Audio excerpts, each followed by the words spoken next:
Bueno, ya es la última sesión de esta mesa de uso de evidencia de la industria farmacéutica en el producto alimentario y agradecer, por supuesto, a la Vocalía Nacional y la invitación que me hicieron a través del laboratorio GEL para poder hablar de, en este caso, microbiota e infecciones del tracto urinario. ¿De acuerdo? Fijaros que cuando hablamos, voy a intentar ir un poco al grano para no demorar mucho la mesa, ¿vale? Cuando hablamos de infecciones del tracto urinario, hay tres manifestaciones clínicas que nos tienen que venir a la cabeza. La primera sería la que se localiza a nivel de la vejiga, que sería la cistitis. Luego tendríamos la posibilidad, a nivel de la uretra, aparecería la uretritis y, por supuesto, si ya sube a los riñones, pielonefritis. Lo que nosotros nos vamos a encontrar más en farmacia, que es lo que nos encontramos cada día, son realmente afecciones localizadas a nivel de la zona más baja, más cerca de la uretra, ¿de acuerdo? Lo que son las cistitis. Y se estima que más de 3 millones de personas van a producir cistitis aguda a lo largo de un año. Claro, luego veremos, ahora vamos a ver en qué perfil de población se produce esto, simplemente por la localización y por el tamaño de la uretra, ¿vale? Cuando nosotros tenemos una infección a nivel del tracto urinario, los microorganismos llegan ahí, los patógenos o potencialmente patógenos, nos van a llegar por tres vías: ascendente, hematológica o linfática. De esas, la que más prevalente nos encontramos es la ascendente. ¿Y qué significa que sea ascendente? Pues fijaros, el conducto de la uretra es más corto en mujeres que en hombres y eso hace que la recurrencia o la frecuencia de cistitis en las mujeres sea mucho más prevalente que en los hombres. En los hombres, de hecho, solo ocurre cuando metemos una sonda o hacemos algún tipo de práctica sexual en la que podría llegar a contaminar el conducto de la uretra a nivel más profundo, ¿vale? Esa prevalencia hace que, bueno, pues, de 3 a 4 proporciones frente a 1, las mujeres van a tener más recurrencia de esa cistitis. Y, como ya os digo, va a ser más por la vía ascendente y a través de la uretra, simplemente por la localización. ¿Por qué ocurre esto? Bueno, nosotros tenemos una microbiota o un microbioma, en este caso en la zona íntima de la mujer, que hay una serie de cepas que están ahí, de especies, que conviven entre ellas y cuando todo está en equilibrio, pues no pasa nada.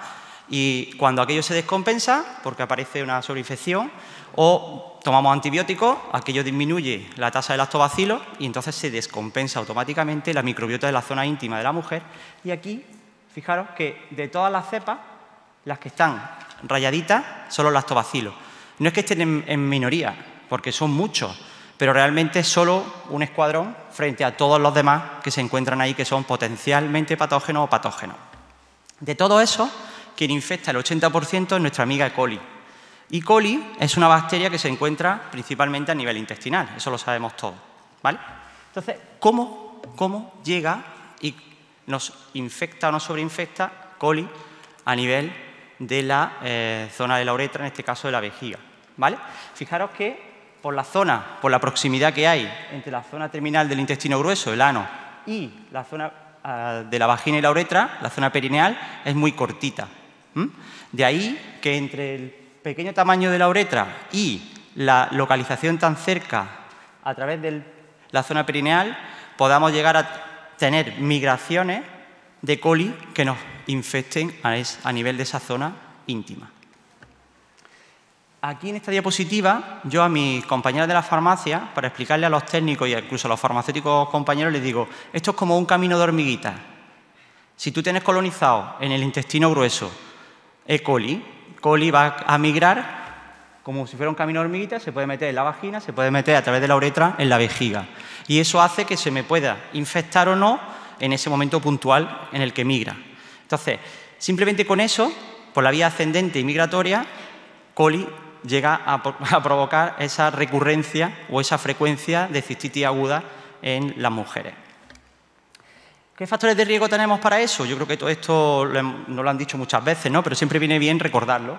Una actividad sexual frecuente o incluso con parejas diferentes sin protección, pues hace que posiblemente tengamos más probabilidad de tener infecciones en la zona íntima de la mujer.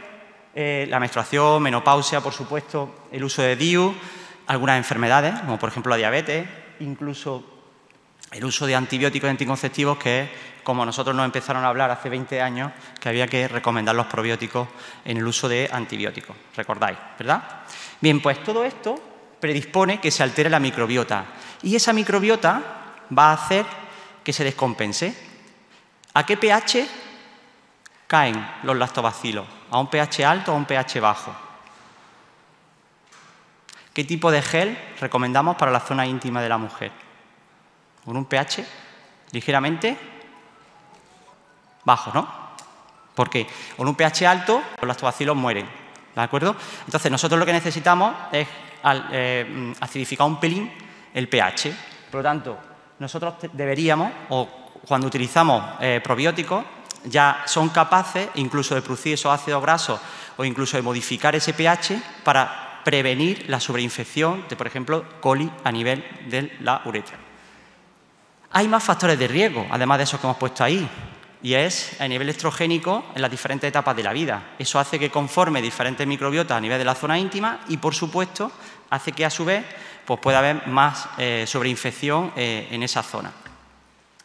Y los hábitos de vida, porque yo recuerdo que yo tengo una hija, cuando la teníamos que limpiar el culito recién nacida, pues mi madre me decía que le hiciera de adelante para atrás, para que limpiara más fuerte, más intenso, y no, hay que limpiarla de atrás hacia adelante, ¿no? Para que no metamos las bacterias del colon, del intestino grueso, en la zona más a través del perineo, a través de la vagina, ¿de acuerdo? Entonces, siempre hacia atrás.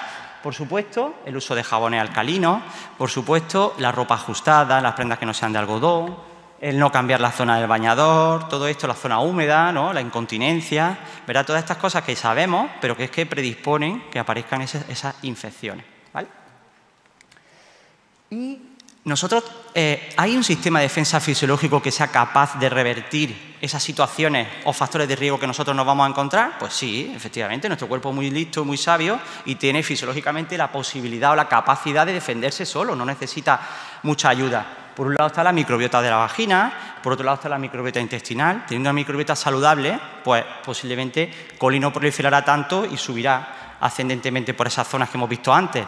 También tenemos la modificación del pH. Si tenemos un pH óptimo, por eso recomendamos frecuentemente a las zonas, a las mujeres que utilicen un jabón específico para la zona íntima, diferente al del cuerpo, ¿verdad? Y también tenemos las mucosas. La mucosa, una buena mucosa, tanto a nivel del epitelio intestinal como el epitelio de la vagina, incluso a nivel de los conductos de la vejiga y la uretra, hace que pues bueno, pues la barrera epitelial esté más fuerte y no se implante con facilidad o incluso fabrique más moco y sea capaz de, por arrastre, eliminar todas las bacterias patógenas. Y la orina también nos hace un efecto de limpieza por arrastre, ¿de acuerdo? Entonces, fisiológicamente existen mecanismos en los cuales, bueno, pues se puede revertir una pequeña infección si tenemos una microbiota saludable, por ejemplo, a nivel de la zona íntima de la microbiota intestinal y la microbiota vaginal, pues a lo mejor no llega a proliferar la infección por E. coli. Podemos incluso prevenirla, ¿vale? Los tratamientos, por supuesto, hidratación, ropa ajustada, lo que decíamos, no ajustada. Hay situaciones en las que no nos queda otra que poner el antibiótico. ¿Cuál es el antibiótico que se utiliza? Fosfomicina, ¿no? Y esa fosfomicina, bueno, pues funciona, pero hay veces que hay resistencia y no funciona, ¿de acuerdo? Sabéis que hay una gran lucha con el tema de resistencia a antibióticos. No podemos dar la fosfomicina sin receta, aunque nosotros viésemos el caso muy evidente, y es por las resistencias que se ocasionan. ¿Cómo podríamos ayudar a esa fosfomicina o incluso a otra, como puede ser una furantoína cuando ya entra después, ¿no? Como tratamiento alternativo a la resistencia? ¿Cómo podríamos ayudarle a este tratamiento que tenemos convencional en las farmacias? Pues simplemente adicionando probióticos. Un probiótico, como ya no me voy a parar porque lo han definido ellos perfectamente, sea específico y que colonice donde tiene que colonizar y haga la función específica. Porque puede ser que un probiótico genérico nos llegue a migrar ahí, pero si hay una cepa concreta que es capaz de llegar a esa zona íntima y colonizar y ayudar, pues mucho mejor. ¿De acuerdo? Hay multitud de literatura, muchos artículos que ya hablan de esto, del uso de probióticos, de cepas concretas, en la prevención de las recidivas de cistitis, vaginitis, etc. Pero de aquí también creo que es importante que desde el punto de vista de la universidad, Fermín, hagáis trabajo más potentes, con más población, donde se vea realmente que funcionan, porque los que estamos en el mostrador lo vemos, que funcionan, pero no hay estudios de mucho peso. Y luego llega y te lo incorporan en las guías clínicas, necesitamos que estén en las guías clínicas puestos, ¿vale? Por supuesto, esos probióticos ya se han definido, mejor que sea simbiótico, ¿no? O sea, lleva prebiótico, que es la mochila de alimento que va cargada con el probiótico para que lleve su alimento cuando llega a la zona y pueda colonizar y tenga su mochila para poder crecer de alimento, y la efectividad del probiótico. Aquí sí me voy a parar, porque no todas las cepas valen para todo. Ya nos han explicado antes una cepa específica o 3 cepas para bajar el colesterol, algunas que mejoran el estado de ánimo a través del eje intestino-cerebro, hay específicas para mejorar la dermatitis atópica a nivel del colon, del intestino grueso, de la enfermedad de Crohn, pero todas las cepas no sirven para todo. ¿De acuerdo? Entonces, necesitamos cepas muy específicas que sean capaces de colonizar, en este caso que nos ocupa hoy, a nivel de la zona íntima, y ayuden a revertir una situación de una cistitis, una infección a nivel de ese órgano, ¿vale? Fijaros que lo primero serían las cepas. Aquí he puesto 2, por ejemplo, que tiene incorporado el producto que tiene gel, y también necesitamos una dosis. ¿Qué cantidad es necesaria? La FAO no lo define claramente. Necesitamos 10 elevado a 8 para colonizar el intestino grueso. Y de ahí ya, una vez que colonizamos el intestino grueso, ya migrará donde tenga que migrar. Si además queremos que llegue a la zona íntima, necesitamos 10 elevado a 9. ¿De acuerdo? O sea, si yo quiero hacer un probiótico específico para colonizar, por ejemplo, vía local, ¿no? Un tampón o un óvulo, necesitaría 10 elevado a 9. ¿De acuerdo? Eso ya está descrito. Pero claro, cuando os llegue el producto y la literatura a la farmacia, que veamos qué concentración lleva, ¿vale? Normalmente, ya os digo, a nivel de la zona de la vagina necesitamos 10 elevado a 9 y a nivel de la zona del intestino grueso 10 elevado a 8. ¿Y cómo son esos ciclos probióticos? Esto se habla mucho, pues depende. Hay algunos que se toman 7 días seguidos, se descansan 20, otros se toman un mes seguido y se descansa 2 meses, otros se tiene que tomar 3 veces, depende de qué. Pues del grado de infección, de la recurrencia, etcétera. Por ejemplo, en el caso de una prevención o un tratamiento agudo de una cistitis, vamos a ayudarle a ese tratamiento, a esa fosfomicina, vamos a ayudarle ¿con qué? Vamos a ayudarle con un probiótico, por ejemplo, vía oral, y se ha visto que nosotros necesitamos, si es vía oral, de 15 a 30 días. O sea, tenemos que recomendar a la señora que se tome una caja de un mes, como mínimo, para revertir aquella situación completamente, porque posiblemente encuentre mejoría entre la fosfomicina y el probiótico a la semana, 10 días. Pero si queremos que aquello perdure, pues vamos a facilitar una microbiota saludable a esa zona íntima, pues vamos a hacerle que se tome la caja entera y luego descanse. Ahora, ¿hay gente que tiene recurrencias? Pues vamos a recomendarle, por ejemplo, 2 ciclos seguidos, o sea, 2 meses o incluso 3, y luego descansar y hacer periodos de lavado, ¿de acuerdo? Los periodos de lavado, me corregiréis, pero el probiótico no se queda, sino siempre al final es eliminado por la microbiota autóctona. O sea, nosotros nos lo tomamos 2 meses y automáticamente cuando dejamos de hacer ese ciclo, el periodo de lavado se elimina y, bueno, puede ser que se descompense la microbiota de nuevo o no, pero ya se queda restaurada, ¿de acuerdo? El probiótico no se queda. ¿Y cuáles son los mecanismos principales que tenemos o que usan los probióticos para ayudar a revertir situaciones de este tipo? Pues fijaros, hay 4. A mí me gusta esta diapositiva mucho, que es del año 2008, pero es que me encanta. ¿Por qué? Porque ahí te define muy claro. Compiten por el sitio de unión, compiten por el alimento, hacen función barrera, te tapizan el epitelio, hacen producción de ácido graso de cadena corta, que son los nutrientes, como ya han dicho antes los 2 compañeros. Son capaces de, incluso cuando se depositan sobre la superficie del epitelio intestinal, modular el sistema inmune, los que son específicos para aumentar la respuesta al sistema inmunológico. Entonces, esos 4 mecanismos de acción principales son los que nos ayudan a revertir o usan los probióticos para ayudarnos en nuestras situaciones de reversión de la patología que estemos tratando en ese momento. En el caso de la patología a nivel de tracto urinario bajo, principalmente ya hemos visto que el 80% son cistitis, fijaros que tenemos la competición por el sitio de unión, por el alimento, también son capaces de producir una modificación del pH, produciendo lactato y ácido graso de cadena corta. Ya hemos visto que si modificamos el pH hacia arriba o hacia abajo, vamos a ser capaces de matar más o menos las bacterias que tengamos allí que sean sensibles al pH. Y también producción de bacteriocinas, que sabéis que las bacteriocinas son sustancias químicas que son capaces de fabricar el propio probiótico, que son antibióticos naturales, ¿vale? Por supuesto, competición por el sitio de unión. Mejora la función epitelial, lo que es la barrera. Producción de mucosa. Sabéis que la mucosa, si se fabrica más moco, pues es capaz de coger, por ejemplo, un virus y expulsarlo, arrastrarlo y eliminarlo. Entonces, por eso también los probióticos funcionan muy bien a nivel de la diarrea por rotavirus. ¿Por qué? Porque son capaces de envolver al virus, aunque no sea específico, una cepa, son capaces de, a través del moco, envolver al virus y expulsarlo por las heces, por ejemplo, ¿no? Pues esto no podría ocurrir también a nivel de la zona de la vagina, con el moco de ahí, o incluso en la zona de la vejiga. Si tenemos una buena mucosa o una buena fabricación de moco, es capaz de envolver a patógenos, también se llevará algunos sanos, ¿no? Pero bueno, a cepas patógenas y eliminarlas de nuestro organismo, ¿vale? Por supuesto, por la producción de inmunoglobulina, que sería esto de la producción de moco. Por un lado, tenemos la efectividad del probiótico va a depender de la cepa específica que colonice en el sitio que tenemos que colonizar, que sea capaz de migrar, en este caso, del intestino grueso, del ano, a la zona de la vagina o de la uretra, a través de la uretra a la vejiga. Y también es importante la cantidad. Hemos dicho que para hacer ciclos intestinalmente necesitamos 10 elevado a 8 y para la zona íntima, si vamos a ponerlo vía local, 10 elevado a 9. ¿Qué más he visto yo? Esto ya a nivel particular lo he visto en las farmacias, es muy importante, la temperatura de conservación. Sabéis que si sube mucho la temperatura, la cepa probiótica muere o pierde su actividad, lo que sería la principal actividad. Se ha visto que cuando se depositan a veces son capaces de modular la respuesta inmunológica, aunque estén muertos. Pero realmente la temperatura es muy importante.